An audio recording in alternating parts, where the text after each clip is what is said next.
చూసుకున్నట్లయితే ఇప్పుడే మనం చూసుకున్నట్లయితే ఏపీ తెలంగాణలో ఎన్నికల షెడ్యూల్ అయితే రావడం జరిగింది.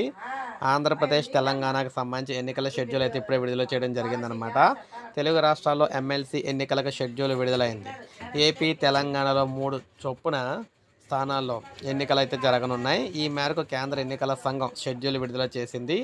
ఫిబ్రవరి 3న నోటిఫికేషన్ విడుదల కానుంది. అదే నెల 27న పోలింగ్ అయితే నిర్వహించి మార్చి 3న ఓట్ల లెక్కింపు అయితే చేపట్టబోతూ ఉన్నారు. ఏపీలో ఉమ్మడి ఉభయ గోదావరి, కృష్ణా, గుంటూరు పట్టభద్రుల ఎమ్మెల్సీలకు ఎన్నికలు నిర్వహిస్తున్నారు. శ్రీకాకుళం, విజయనగరం, విశాఖపట్నం ఉపాధ్యాయ స్థానానికి పోలింగ్ అయితే జరగనుందన్నమాట. ఇక తెలంగాణలో మెదక్, నిజామాబాద్, ఆదిలాబాద్, కరీంనగర్ ఉపాధ్యాయ నియోజకవర్గానికి ఎన్నికలు అయితే నిర్వహించనున్నారు. అదే స్థానంలో పట్టభద్రుల ఎమ్మెల్సీ ఎన్నికలు కూడా జరగనున్నాయి. వీటితో పాటు వరంగల్, ఖమ్మం, నల్గొండ ఉపాధ్యాయ నియోజకవర్గానికి ఎన్నికలు నిర్వహించేందుకు కేంద్ర ఎన్నికల సంఘం షెడ్యూల్ అయితే విడుదల చేసింది. సో ఈ విధంగా ఎన్నికల నోటిఫికేషన్ అయితే వచ్చింది ఏపీ తెలంగాణకు సంబంధించి.